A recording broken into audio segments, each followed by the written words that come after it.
Professor, eu vou dar aquele aviso sobre a próxima semana, pode ser? Tá certo. Pessoal, vocês terão aula de história hoje, sexta-feira hoje, e na próxima sexta-feira. Porque na sexta-feira do dia 9 de julho, eu não vou poder dar aula para vocês. Então, o professor vai assumir geografia, ele vai assumir no dia 9, vai assumir no dia dele normal, e no dia 20, se eu não me engano, é dia 20. Deixa eu olhar aqui rapidinho. Ele dará aula do dia 9, dia 16, que já era o dia dele, e dia 23 retorna tudo à normalidade, certo? Então, essa sexta será História, a nossa quarta aula, e a próxima sexta, dia 2, também teremos aula de História, tá bom?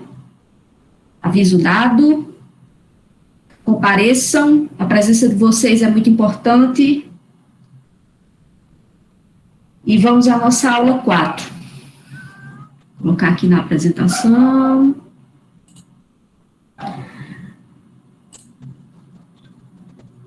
A nossa aula 4 é sobre o Renascimento. Lembrando que a nossa aula passada foi sobre a Idade Média, nós falamos da Alta Idade Média, que correspondia ao período da formação, né, da Idade Média após a queda do Império Romano do Ocidente, e depois encerramos com a Baixa Idade Média, que é o período das grandes transformações. Essas grandes transformações do final da Idade Média foram elas que possibilitaram o surgimento da Idade Moderna. E esse surgimento já começa ali no século XIV, vai do século XIV ao século XVI, no chamado Renascimento.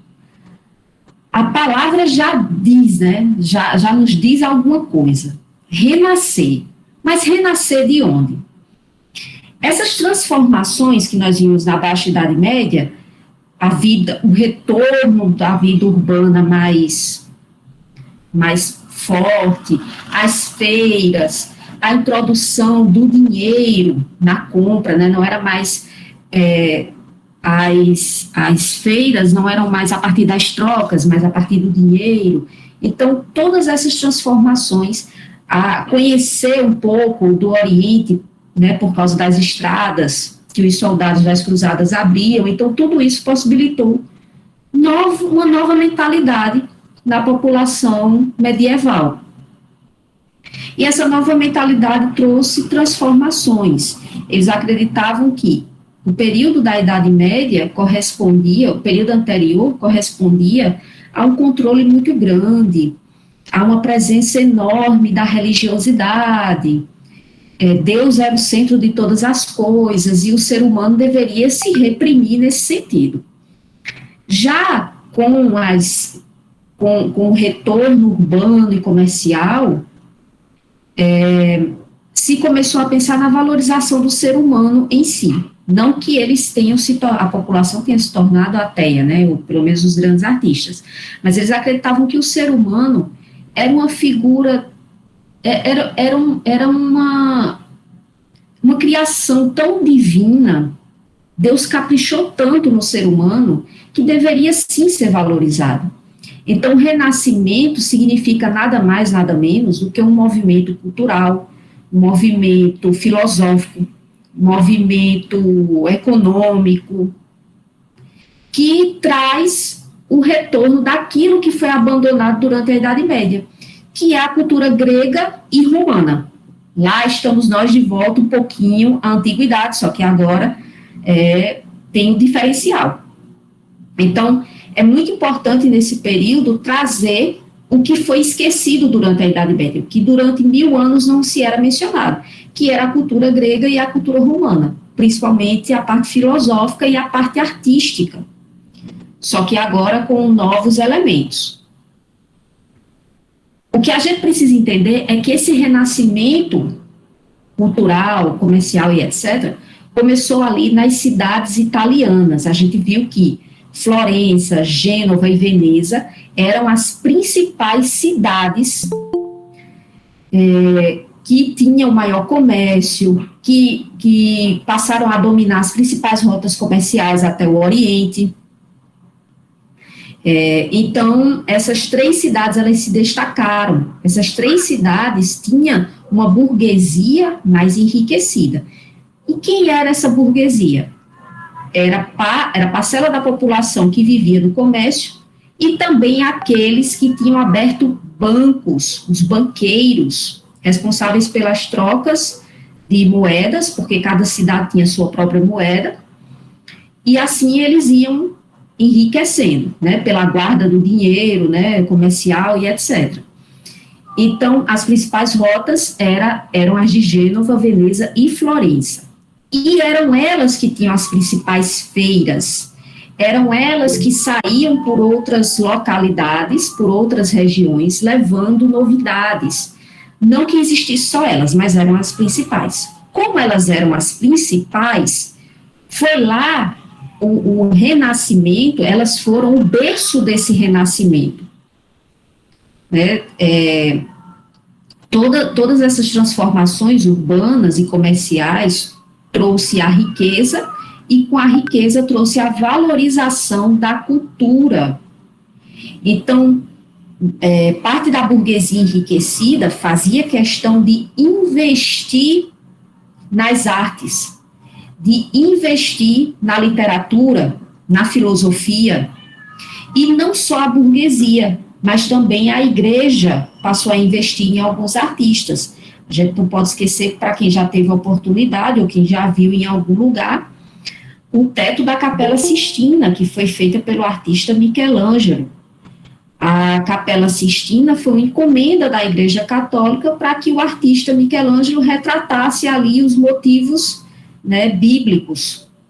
Então, os artistas, eles eram financiados por essa parte da sociedade, a igreja, a burguesia enriquecida, para trazer de volta toda a gloriosa cultura. Mas eles não investiam só na parte artística, nas artes, né, nas pinturas, nas esculturas. Essa parcela da população também investia na literatura, também investia na filosofia. Então, por isso que esse período é chamado de Renascimento. Essa rica burguesia que apoiava artistas, cientistas e etc., eles eram chamados de mecenas. E mecena não era um termo novo ali no período do Renascimento Cultural, que vai do século XIV ao século XVI. Mecenas foi um termo usado desde a Roma Antiga. Na Roma Antiga, os mecenas eram aqueles que apoiavam a cultura romana. Então, esse termo voltou no período renascentista, e mecenas significava justamente aquela parte da população mais enriquecida que investia nas artes, que investia nos autores, na literatura, na filosofia e etc. O mecena mais famoso, os mecenas mais famosos ali da região da Itália eram a família Médici.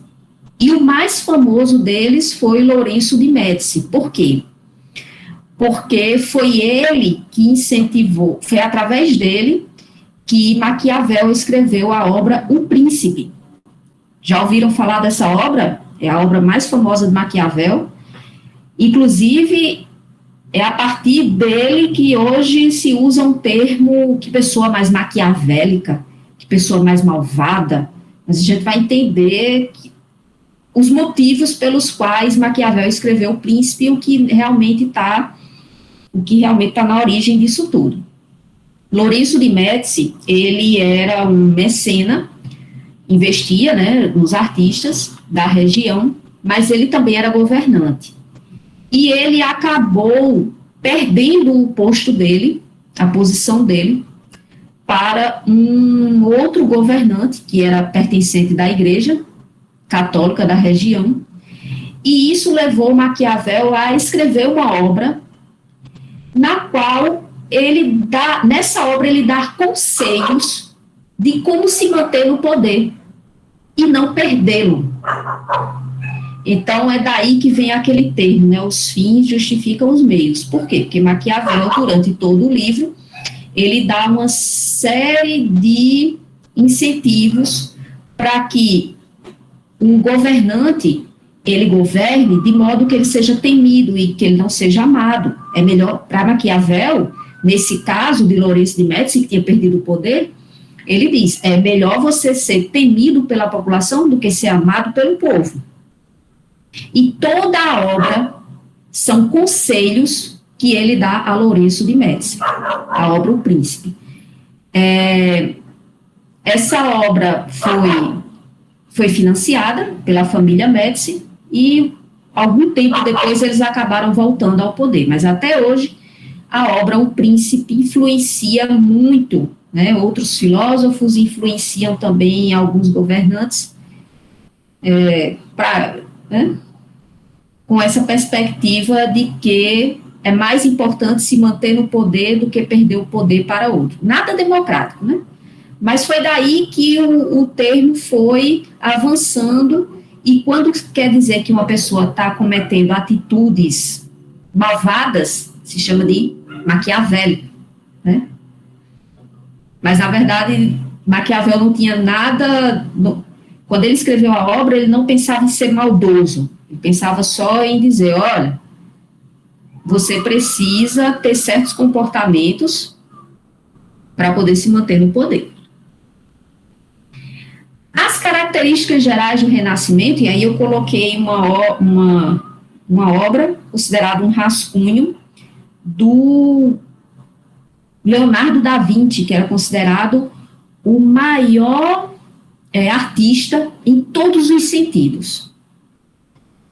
Leonardo da Vinci, ele era matemático, ele era físico, ele era artista, e o interessante é que esses artistas do Renascimento, eles estudavam o corpo humano, estudavam como se tivesse um curso de medicina, porque eles achavam que só conseguiriam fazer uma obra tão perfeita se eles pudessem consultar de perto um corpo humano. Então, eles participavam das aulas, né, da área médica da época, e eles estudavam todo o processo, né, cada parte do corpo humano, para que eles pudessem fazer a arte com excelência. Então, as principais características do antropocentrismo, do Renascimento, vamos ao antropocentrismo. O que seria isso? Na Idade Média, Deus era o centro de todas as coisas. Então, a cultura medieval, o comportamento social e etc., era baseado na religião. No Renascimento, a religião ela não é o centro de todas as coisas. O ser humano se torna o centro de todas as coisas, porque acredita-se que o ser humano é a perfeição de Deus. Então, para se chegar a uma verdade absoluta, para entender sobre Deus, os renascentistas acreditavam que precisaria ter uma valorização do ser humano. Outra característica do Renascimento é o racionalismo, é o uso da razão. A razão, para os renascentistas, também levaria à perfeição, levaria à verdade, na verdade. O antropocentrismo à perfeição, o racionalismo levaria à verdade. E esse racionalismo, ele deveria ser sempre verificado com base em cálculos matemáticos. Então, é aí que a matemática passa a ser introduzida em todos os aspectos do Renascimento, nos aspectos artísticos, nos aspectos, principalmente artísticos e científicos. Então, o uso da matemática, o uso da física. O cientificismo, a presença de cientistas, principalmente aqueles que observavam o universo, como é o caso de Galileu Galilei. Galileu Galilei, ele reforçou Não foi uma coisa que ele inventou, mas ele reforçou a ideia do heliocentrismo, que seria nada mais nada menos do que o Sol ser o centro do universo. Os planetas, ele afirmava, os planetas que giravam em torno do Sol, o Sol estava no centro e os planetas giravam em torno dele. A Igreja Católica não gostou desse posicionamento dele. Por quê? Durante a Idade Média, e aqui no Renascimento, que nós estamos estudando, a Igreja Católica afirmava que não. O que existia era o geocentrismo. A Terra, como criação divina, era o centro do universo e era o Sol que girava em torno da Terra. E aí veio Galileu Galilei e disse que não, isso é errado. Então, ele trouxe a teoria mais completa do heliocentrismo, foi punido por isso, quase foi para a fogueira da Inquisição, e para não morrer, ele se negou a falar sobre isso. Então, ele ficou lá quieto na casa dele, recebia alguns estudantes, que ele falava de forma secreta, mas abertamente, ele nunca mais, até a morte dele, ele não defendeu o heliocentrismo, mas seus estudos, né, tudo que ele escreveu, que ele desenvolveu, ficou, por isso nós conhecemos hoje. Outra característica é o humanismo. O humanismo está dentro da ideia também do antropocentrismo, que é a supervalorização do ser humano, em todos os aspectos. Aí, antes que vocês perguntem, eu já vou fazer a pergunta e respondê-la. Professora, eu já vi algumas imagens desse período renascentista que lembra as imagens da cultura grega e sempre aparecem os órgãos masculinos bem pequenos. Por que isso? Lá na Grécia Antiga, e aí no Renascimento eles trouxeram isso também, a reprodução dos órgãos masculinos bem pequenos significava perfeição. Porque o exagero para a cultura grega, e no Renascimento também trouxeram isso, o exagero era feio. É tanto que os deuses gregos que eram punidos, eles apareciam com as partes exageradas, porque era uma forma de punição. E o pequeno é considerado uma perfeição. Então, o humanismo foi um movimento que trouxe a valorização do corpo, do ser humano, e deixou a vergonha de lado, a vergonha de falar sobre isso, a vergonha de estudar sobre isso, certo? Outra coisa também foi o individualismo. O que significa isso? Não é um movimento sobre pessoas egoístas, não. O individualismo era um movimento em que as pessoas deveriam dar valor àquilo que elas sabiam fazer. Então, ela valorizar tudo que elas sabiam desenvolver. Não ter vergonha de nada, valorizar. Então, a valorização do trabalho artesanal, a valorização do trabalho artístico, a valorização do comércio, tudo que é desempenhado pelo ser humano. É nesse período do individualismo, é nessa característica do individualismo, que as obras de arte passaram a ser assinadas. Então, o artista desenvolve e ele assina o próprio nome, como algo para dizer, eu tenho orgulho do que eu fiz. Anteriormente, as pessoas desenvolviam alguma arte e elas não assinavam. Nesse período, elas passam a assinar suas próprias artes e a valorizar seu próprio trabalho. E o classicismo é nada mais, nada menos do que o retorno da cultura grega e romana a esse período que vai do século XIV ao século XVI, certo? Então, a valorização principalmente da literatura, da filosofia e das artes. É isso que retorna. Eu coloquei aqui para vocês duas grandes obras da época. Essa primeira, eu acho que vocês conhecem, é a Mona Lisa, também conhecida por Gioconda, de Leonardo da Vinci. Se vocês perceberem, a partir do período renascentista, há todo um jogo de luzes nas obras, coisa que não era usado na Idade Média.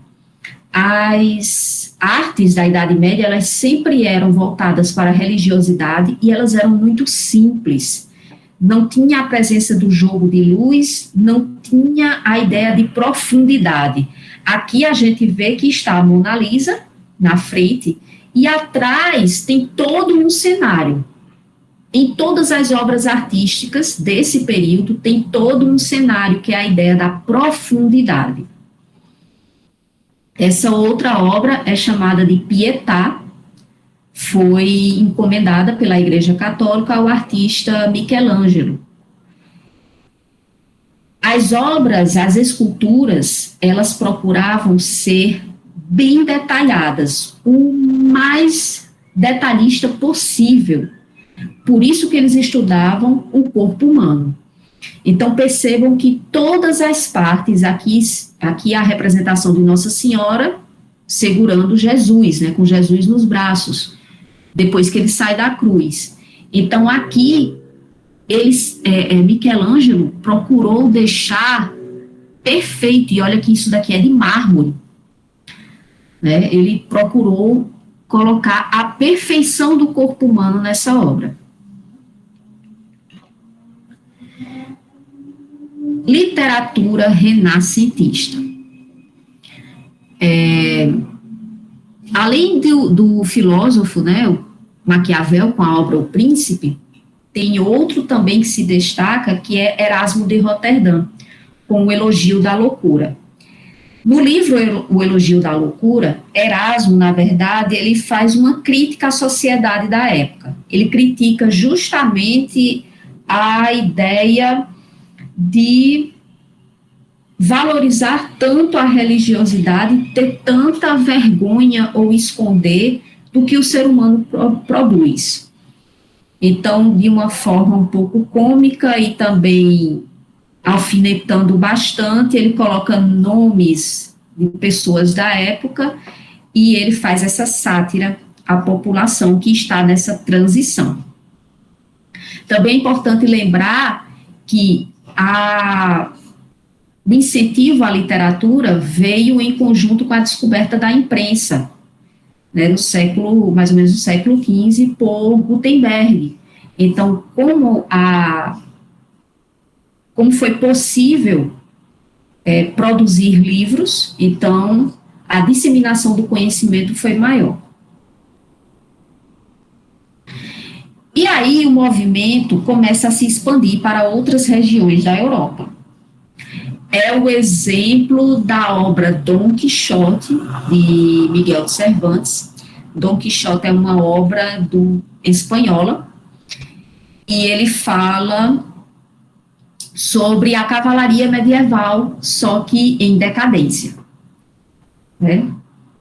Dom Quixote, ele é um nobre, só que ele é um nobre que já está bem pobre, né? Não tem condições de renovar as suas armaduras e etc., e acaba fazendo amizade com Sancho Panza, que é a representação da burguesia gordinha, mas bem cômica, andando em cima de um jegue, de um burrinho. Vizinho à Espanha, Portugal, tem a obra de Luís de Camões, com o livro de Luís de Camões, que é o livro Lusíadas, os Lusíadas. Né? Na Inglaterra, tem William Shakespeare, que aí desenvolveu diversas obras, a mais famosa é Romeu e Julieta, mas também tem O Mercador de Veneza, Macbeth, e dentre outros.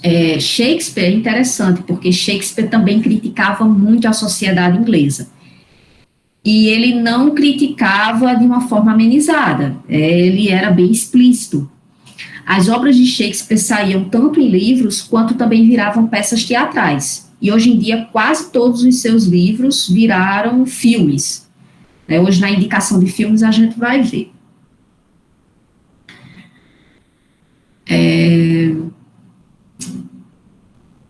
Deixa eu ver se tem mais outros. Deixa eu ver se eu lembro. Não coloquei aqui, tem Shakespeare, tem Luiz de Camões, tem Michel de Cervantes. Sim, e tem Dante. Esqueci de citar um exemplo italiano, Dante Alighieri. Não sei se vocês já ouviram falar na obra A Divina Comédia. A Divina Comédia de Dante, ela serviu até de modelo para algumas concepções religiosas, tanto católica quanto protestante hoje em dia. Na obra A Divina Comédia, Dante descreve, o livro é dividido em 3 partes. Ele descreve o inferno, o purgatório e o paraíso. E nisso ele viaja, ele faz essa viagem por esses 3 lugares com um filósofo romano chamado Virgílio. Então ele vai de barco com Virgílio, mostra a Virgílio como é que está o inferno. E o inferno de Dante é dividido em camadas, 9 grandes camadas, sendo a maior delas são as pessoas que cometeram poucos pecados ou as pessoas que não conheciam o cristianismo, como era o caso dos romanos, dos gregos, na época, principalmente os gregos, na época deles não tinham cristianismo, então eles não conheciam, por isso que eles eram politeístas. E vai se estreitando, cada camada vai se estreitando. A última camada é onde está o próprio, o Satanás, né, lá, e onde ficam as piores pessoas, num lugar bem estreito. E aí ele passa para o purgatório, que seriam as pessoas que estavam esperando mais rezas para saber se iria para o paraíso ou para o inferno, e chega no paraíso. Ele descreve, né, como um lugar perfeito e tal, tudo mais. E é onde ele encontra a amada dele. Essa concepção de inferno de Dante, escrita durante o século XV na Itália, muita gente acredita que, até hoje, que o inferno realmente deve ser desse jeito, né? Todo dividido em camadas, quanto maior o pecado, menor o espaço que você vai ocupar e mais sofrimento. Aqui eu trouxe para vocês mais ou menos como era desenvolvida a parte científica.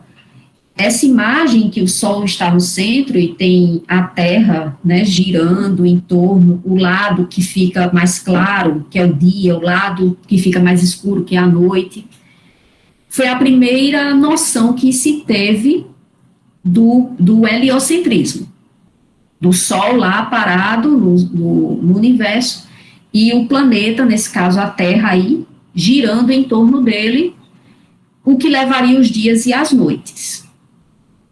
No livro, aqui do lado, algumas anotações, cálculos matemáticos para entender o processo de como seria, né, a movimentação da Terra. E aqui foi a primeira concepção criada por Leonardo da Vinci de mais ou menos como as pessoas fariam para voar. Então ele criou um esboço de uma máquina parecido com um pássaro, e as pessoas se deitariam e mexeriam os braços até, né, alçar voo e conseguir voar igual os pássaros. Vamos às questões,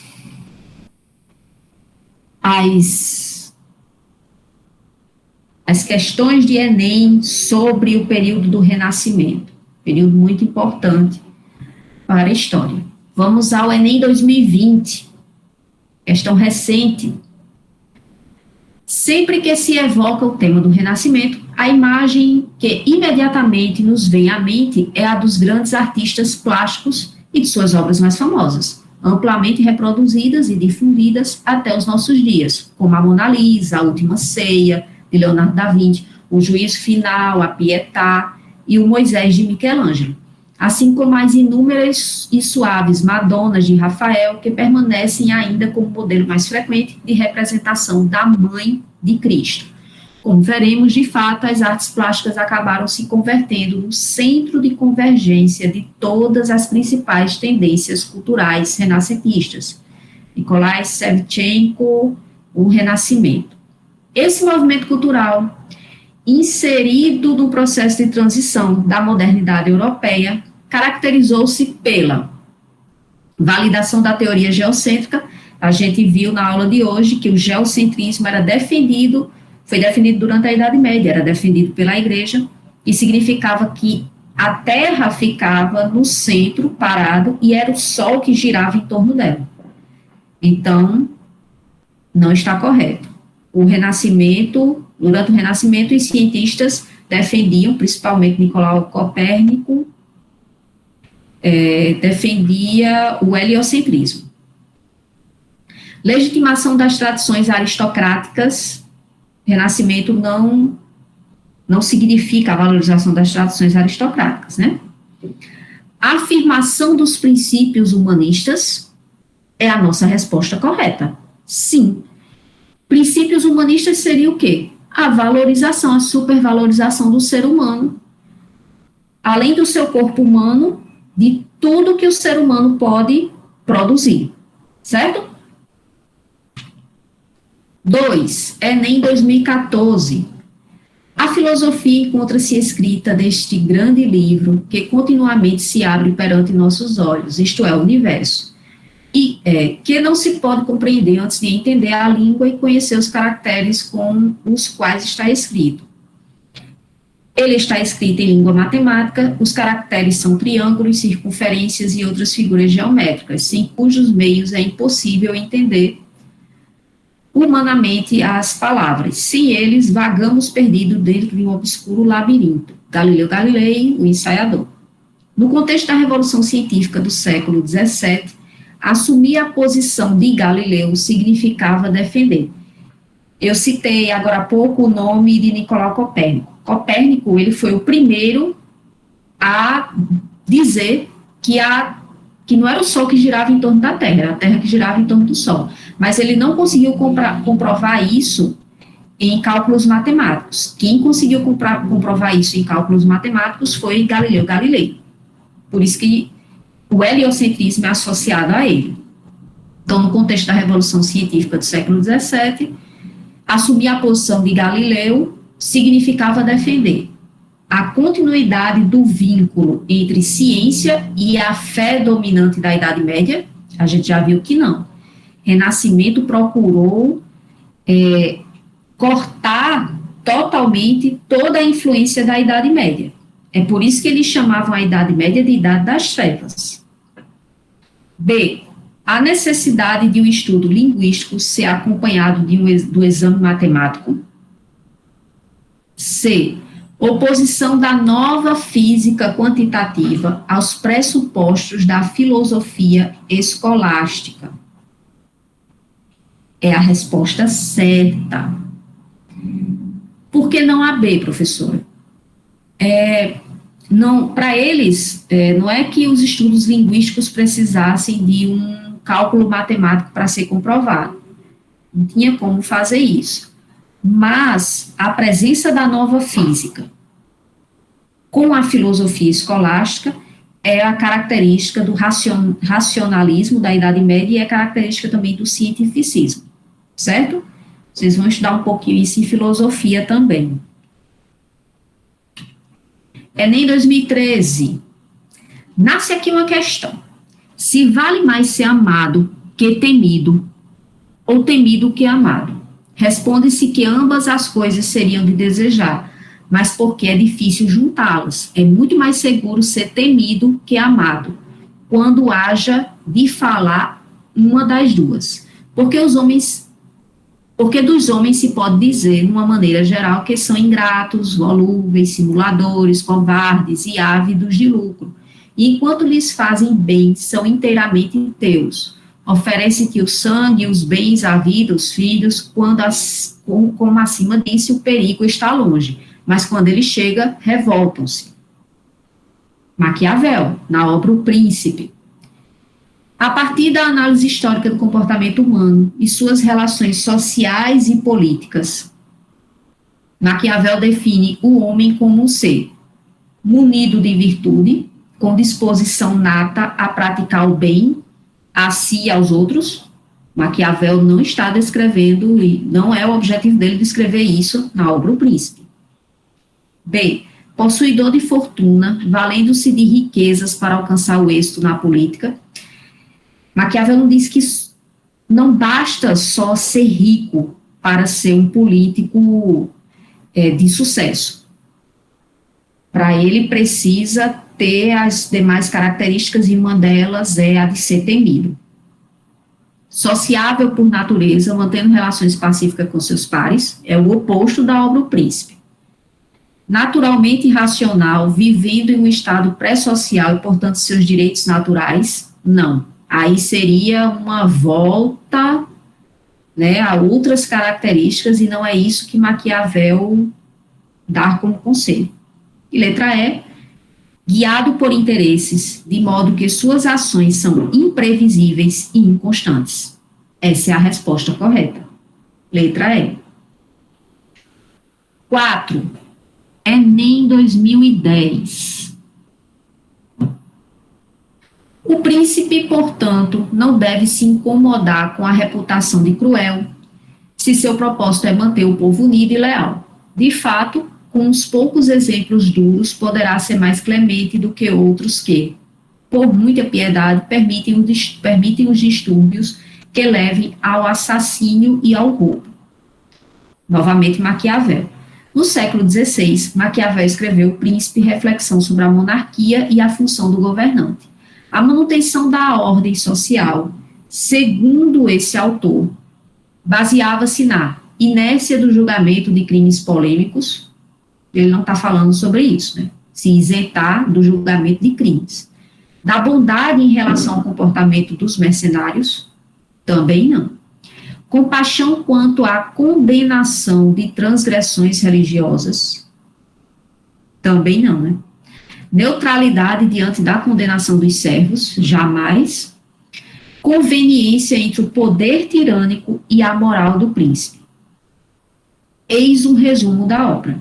Conveniência entre o poder tirânico e a moral do príncipe.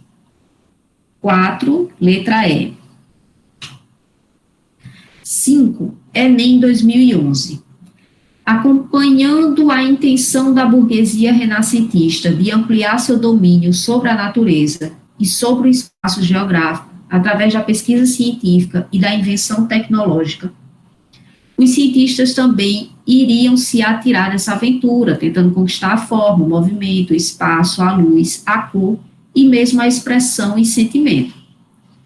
O texto apresenta um espírito de época que afetou também a produção artística, marcada pela constante relação entre fé e misticismo. É característica do Renascimento? Não. Ciência e arte é característica do Renascimento? É. Resposta certa é a letra B. Cultura e comércio não é o foco, política e economia também não, astronomia e religião jamais. Então, 5, letra B. Lá no material de vocês, eu tinha colocado a última 5 de novo, né? É 6. É a nossa última questão. Depois de longas investigações, convenci-me, por fim, de que o Sol é uma estrela fixa, rodeada de planetas que giram em volta dela, de que ela é o centro e a chama. Que além dos planetas principais, há outros de segunda ordem que circulam primeiro como satélites em redor dos planetas principais e com estes em redor do Sol. Não duvido de que os matemáticos sejam da minha opinião, se quiserem dar-se ao trabalho de tomar conhecimento, não superficialmente, mas de uma maneira aprofundada, das demonstrações que darei nesta obra. Se alguns homens ligeiros e ignorantes quiserem cometer contra mim o abuso de invocar alguns passos da Escritura Sagrada, a que torçam o sentido, desprezarei os seus ataques. As verdades matemáticas não devem ser julgadas, senão por matemáticos. Nicolau Copérnico. Próximo texto. Aqueles que se entregam à prática sem ciência são como o navegador que embarca em um navio sem leme nem bússola. Sempre a prática deve fundamentar-se em boa teoria. Antes de fazer de um caso uma regra geral, experimente-o 2 ou 3 vezes e verifique se as experiências produzem os mesmos efeitos. Nenhuma investigação humana pode se considerar verdadeira ciência se não passa por demonstrações matemáticas. Leonardo da Vinci. Aí nós temos um cientista, nós temos um artista completo. Da Vinci era considerado o artista completo do período renascentista. O aspecto a ser ressaltado em ambos os textos para exemplificar o racionalismo moderno é a fé como guia das descobertas. Nem precisa lembrar do conteúdo de Renascimento, os textos já mostram que a letra A está totalmente incorreta. B, o senso crítico para se chegar a Deus, também não, eles estão falando das comprovações a partir de cálculos matemáticos. C, a limitação da ciência pelos princípios bíblicos, eles não estão falando sobre isso nos textos. D, a importância da experiência e da observação. Essas são duas características do racionalismo, que é o uso da razão. Só se alcança a verdade se usar a experiência, que é o cálculo matemático, o físico e etc., e a observação da natureza. A resposta certa é a letra D, D de dado. E o princípio da autoridade da tradição, não, né? Como hoje é sexta-feira, sexta-feira sempre vem com dicas de filmes, depois de terminada a nossa aula. Trouxe 3 dicas hoje para vocês, de filmes sobre o período renascentista. O primeiro, já coloquei aqui como meu preferido, é o Para Sempre Cinderela, que é um filme de 1998, e ele está disponível no YouTube e está disponível no stream do Telecine Play. O Para Sempre Cinderela é um filme que seria o mais próximo de uma história real se a Cinderela tivesse existido. E ele se passa no período do Renascimento, mais ou menos ali pelo século, na virada do século XV para o século XVI, e conta a história de uma moça que acaba sendo tratada como serva pela sua madrasta e as suas irmãs. O sonho dela é que elas saiam da casa para que ela possa ter, para que ela possa viver em paz, mas tem um dia que ela se veste com as roupas de uma das irmãs, conhece o príncipe, e além do príncipe, ela conhece nada mais, nada menos do que esse senhor, que é o Leonardo da Vinci. E é interessante porque o filme vai mostrando algumas invenções de Leonardo da Vinci, e ele tem afeição por ela, então ele também promove algumas invenções para melhorar a vida dela. Esse filme é maravilhoso, minha gente. Eu não me canso de assistir. Dica para vocês. Eu já assisti ele também várias vezes, professora, muito bom. É maravilhoso. Ai, que filme lindo. O próximo filme se chama Dom Quixote, é do ano de 2000 e está disponível no YouTube, para quem quiser assistir. Nesse filme, o Dom Quixote, ele é condenado pela Igreja Católica por ser uma pessoa que não segue as normas da igreja. Então, ele é condenado, ele vai preso e vai para o calabouço. E lá no calabouço tem vários outros bandidos que tentam tirar a vida dele. Só que ele tem uma ideia. Ele inventa uma história, que é a história de Dom Quixote.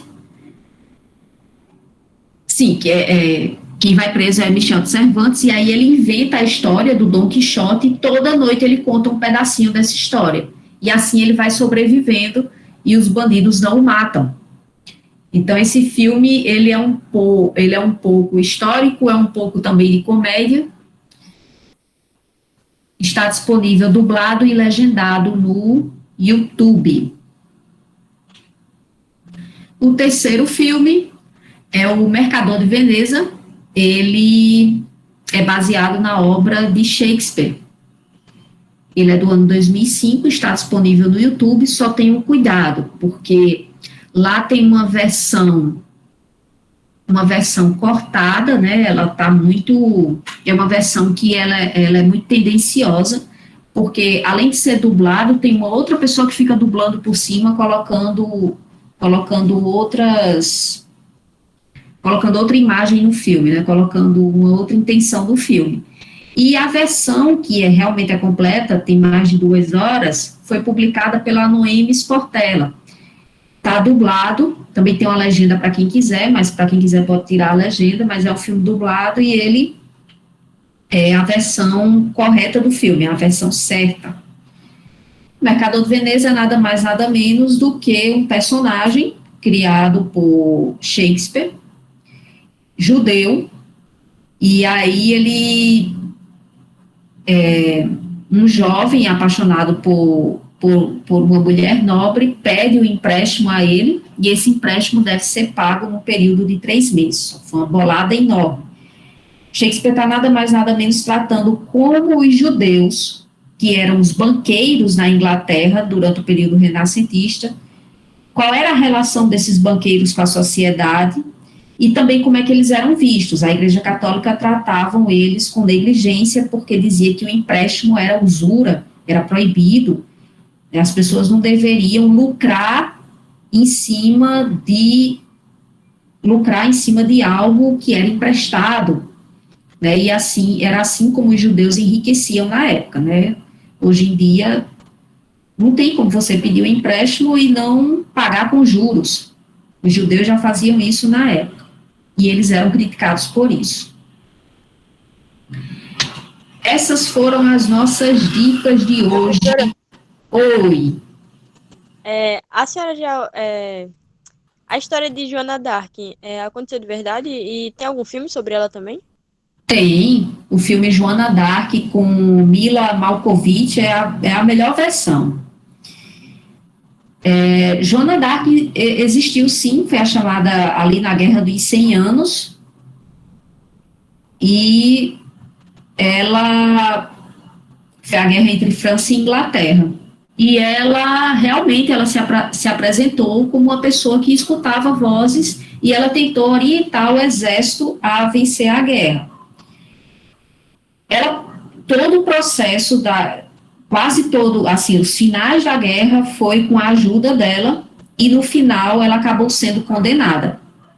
Ela foi condenada por bruxaria porque escutava vozes e ela realmente morreu na fogueira. Já agora, no século XXI, foi que ela recebeu o perdão, a Igreja Católica perdoou, quer dizer, reconheceu que errou por ter queimado ela viva, e ela virou uma santa. Mas a história de Joana d'Arc foi verdadeira, sim. E tem filme com o nome Joana d'Arc, eu só não sei se está disponível no YouTube, mas é maravilhoso.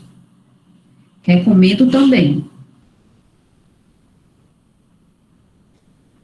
Perguntas? E tem também o filme de Shakespeare, Romeu e Julieta. Tem Romeu e Julieta, tem Romeu e Julieta na versão bem parecida com a do livro, e tem outra versão que é com Leonardo DiCaprio, que eles tentaram trazer a história de Romeu e Julieta para os tempos modernos. Também é um filme bom, não é um filme ruim, só que não é uma sociedade do período renascentista, é uma sociedade mais moderna. Tem Romeu e Julieta e também tem o filme Shakespeare, que seria mais ou menos a história do próprio autor, né, do próprio Shakespeare. Se eu não me engano, o filme é Shakespeare Apaixonado.